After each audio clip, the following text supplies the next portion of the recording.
Déjà, c'est une journée importante, historique pour le Canada. Les yeux du monde sont tournés vers le Canada ces jours-ci pour voir comment tout ça se passe.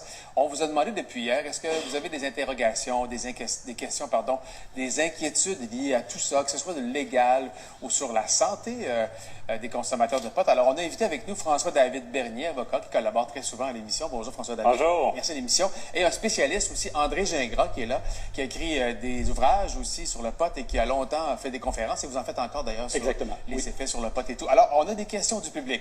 On vous les adresse. Vous nous aidez à comprendre tout ça. Ça va? On commence d'abord avec Marie-Ève Paquin-Bergeron, qu'elle dit où je peux trouver la nouvelle loi complète? À quel endroit on est en mesure de bien comprendre tout le légal? Le légal, allez sur le CAIJ, tapez CAIJ.com et il y a vraiment un dossier cannabis. CAIJ comment? Le CAIJ.com. C'est comme le site où est-ce qu'on peut avoir de la jurisprudence. C'est pour les avocats, mais le public y a accès et on peut tout avoir. Ou honnêtement, seulement googler le nom de la loi, on a tout là. Il y a une loi fédérale qui vient modifier le code criminel et il y a une loi provinciale qui donne toutes les règles dont on parle beaucoup. Là. Si vous fouillez aussi loi consommation cannabis au Québec, vous allez avoir... Alors, Malina Dudu nous écrit, est-ce que l'on fume partout sur la rue et dans les parcs? Est-ce qu'on peut fumer en tout temps? En tout temps, non. Maintenant, on sait que... Bon, le fédéral, on sait, a légalisé, donc on peut fumer, mais c'était le travail des provinces de vraiment d'encadrer ça. Si vous voulez bien comprendre, c'est pas compliqué. C'est comme l'alcool et la cigarette. Donc, je vais vous dire, dans la loi, même provinciale, on a quasiment du copier-coller des lois en lien avec l'alcool. Parce qu'on sait que c'est une substance qui va qui va faire de la fumée, comme la cigarette, et qui va donner un effet comme l'alcool. Mais là, on le voit bien ce matin, là, avec les gens qui sont allés faire le pied de grue depuis hier soir pour être les premiers à acheter du cannabis au centre-ville de Montréal. Plusieurs ont fumé du pot devant tout le monde, sur le trottoir, tout près de la porte.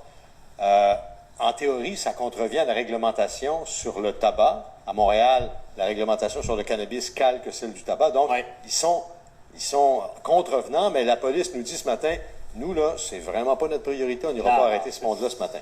Donc, est-ce que ça veut dire que les voisins doivent s'attendre à ce que ce soit tolérance très large pour le fait de fumer du cannabis dans les parcs? Il y a toujours une tolérance. Puis, à la réponse à la question aussi, il y a des villes qui l'interdisent en public. Complètement. Mais oui, il va y avoir beaucoup de tolérance. Mais moi, je le prédis, le problème avec le cannabis, c'est que ça sent beaucoup plus que la cigarette. On le voit avec les logements. Donc, ça risque de déranger beaucoup plus. De déranger, ça peut devenir une nuisance, même si c'est légal. C'est sûr que si les droits des uns commencent, ceux des autres commencent. Et c'est ça. André, je vais vous entendre rapidement. Vous êtes allé au Colorado, vous, quand c'était légalisé. Vous étiez là au moment où c'était permis. Comment vous avez vécu ce moment-là? Bien, la première chose, c'est que ça se passe très bien. C'est la première conclusion, ce que j'ai observé. Moi, ce que je faisais, c'est que je jasais avec les gens dans la rue, dans les parcs, puis je leur demandais comment est-ce qu'ils vivaient ça, la légalisation. Et ma grande surprise, ça a été de remarquer que les gens vivaient très bien avec ça. Et souvent, ils n'étaient pas très émotifs, dans le sens où ils disaient, il ne se passe pas grand-chose. On est content que ça se soit fait. Ça a comme réglé la situation, mais il n'y a pas de catastrophe comme telle. Donc, ça pourrait ressembler à ça aujourd'hui au Québec. Oui, exact. Il y a l'aspect légal, mais on le sent dans les commentaires du public, dans les questions, notamment celle de Mélanie Marmen, qui a l'aspect de santé aussi qui préoccupe. Elle écrit tous les gens qui fument du pot, tous. Depuis, on s'est tellement fait écœurer avec le danger de la fumée secondaire de cigarettes. Est-ce que c'est nocif? Est-ce que c'est vraiment nocif, le cannabis? C'est nocif si on parle des gens qui ont des problèmes de santé mentale, si on parle des jeunes ou des gens qui ont des problèmes de dépendance. Mais pour un adulte, pour les poumons, oui, il peut y avoir une certaine irritation du système respiratoire, une plus grande propension à avoir des bronchites chroniques ou des trucs comme ça.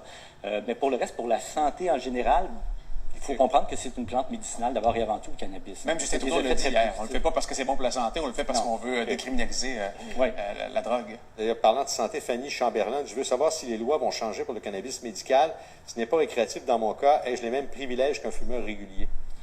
Ça, on ne le sait pas encore. Le cannabis médicinal a été mis de côté le temps que la situation se règle pour le cannabis récréatif. OK. Dans les HLM, les logements subventionnés, est-ce qu'il y a une loi interdisant de consommer de la marie? Il va falloir que ça soit, il n'y a pas de loi encore, et il va falloir que ça soit géré à l'interne, dans l'exemple des CHSLD, parce qu'il y a beaucoup de gens qui fument, et là, évidemment, ça peut être problématique avec le cannabis. Et l'odeur dont tu parlais. L'odeur, oui. On a un petit tableau pour vous. Si vous avez des précisions à apporter, ne vous gênez pas. Alors, le cannabis, ce qui est légal au Québec, donc avoir un sac de 30 grammes en sa possession. Et j'ai vu qu'à la maison, ça allait jusqu'à 150 grammes, si je ne me trompe pas. Donc, c'est 5 fois cette quantité-là. C'est quand même beaucoup, je trouve. Partager jusqu'à 30 grammes de cannabis légal avec d'autres adultes, ça, c'est correct. Acheter du cannabis séché ou frais et de l'huile de cannabis d'un détaillant soumis à la réglementation, ça, c'est correct. Mais voici ce qui est interdit. Si vous en possédez plus que 30 grammes, c'est interdit. Interdiction de distribuer du cannabis et de faire de la vente illégale. Interdit d'en donner aux enfants, ça va de soi. Interdit d'en posséder lorsqu'on franchit une frontière. Et tout ça est passible d'accusation et d'emprisonnement si on contrevient à ces règles-là. Comprenez bien, c'est le plus grand monopole qu'on n'aurait pas eu au Québec parce que il y a une ligne à suivre et si on est à côté, là, ça devient souvent criminel. Et je vous parle même pas des amendes. Exemple, quelqu'un qui décide d'en vendre, seulement la SQDC peut vendre. La loi, dans le fond, la loi fédérale dit que s'il y a des autorisations, c'est légal, OK?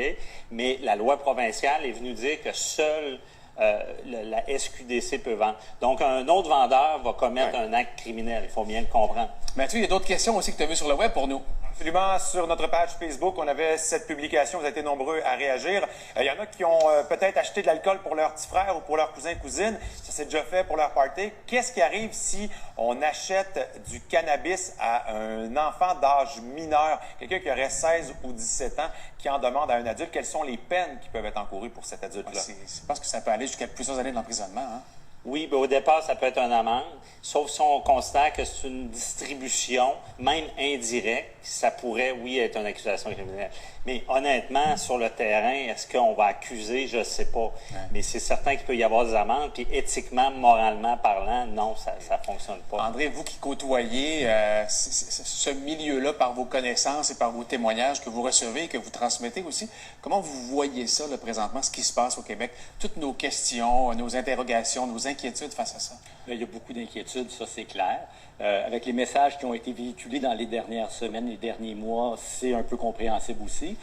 Moi, ce que je dirais aux gens, c'est de faire confiance au temps. On va très bien voir quand ça va s'installer. Au Colorado, comme je disais, ils l'ont vécu, ils ont très bien vu que ça a fonctionné. Donc, les impacts, dans le fond, si on regarde ce qu'ils ont vécu là-bas, consommation stable dans la population en général, légère baisse de la consommation chez les jeunes, diminution de violences conjugales d'à peu près 10 diminution des crimes contre la propriété, contre la personne d'à peu près 10 aussi, et diminution de la consommation d'opioïdes, avec toutes les conséquences que ça peut avoir. Donc, le fait de devenir légal, ça... Oui, ça a calmé la situation. Et pour rassurer les gens, il faut bien comprendre qu'il devra y avoir beaucoup d'ajustements de terrain. On ne peut pas tout prévoir. Parce que, justement, il y a des choses qu'on n'aura pas pensées. On parlait des parents qui donnent du cannabis aux jeunes. Il va falloir gérer ça et peut-être renforcer tout ça. Là. Nos assureurs, là, nous font toujours prendre des prises de sang au moment de prendre une assurance vie ou peu importe. Évidemment, si on détectait du cannabis dans notre sang, il y avait des contraintes aux assurances. Là, ça va devenir, j'imagine, correct? Bien, non, mais tu sais, c'est légal. C'est légal, oui. Il va falloir que les assureurs également s'ajustent. Sinon, il y aura peut-être moins de clients. Mathieu, qu'est-ce que tu as vu aussi pour nous? Une autre question qui touche les jeunes de moins de 18 ans. J'ai l'impression que ça préoccupe pas mal de parents sur notre page Facebook. On dit, si notre enfant consomme du cannabis sans notre consentement, est-ce que nous sommes responsables? Oh, ben là, ça je peux répondre. Ouais. On n'est pas responsable s'ils consomment du cannabis, mais sachez qu'au Québec, on a toujours une responsabilité vis-à-vis de nos enfants s'ils commettent des crimes ou des actes illicites vis-à-vis d'autres personnes. Puis c'est sûr que si... puis c'est beaucoup dans l'éducation qu'on va... La responsabilité s'engage du parent. Donc, si on donne du pot, on laisse traîner ça, tu sais, oui, peut-être que ça pourrait engager une responsabilité, là. Ma conjointe travaille dans le milieu social et parfois, il y a des gardes d'enfants qui sont retirés à des parents qui sont des consommateurs. C'était un argument souvent pour faire changer le rôle des parents dans la vie d'un enfant. Là, ça devient légal, donc ça devient aussi normal. Donc, ça complique le travail aussi de bien des travailleurs sociaux sur le terrain. Oui, c'est vraiment... Oui, en droit familial, ça pouvait être un élément, mais encore là, c'était dans l'abus. C'est pas parce qu'un parent avait consommé qu'on retirait une garde.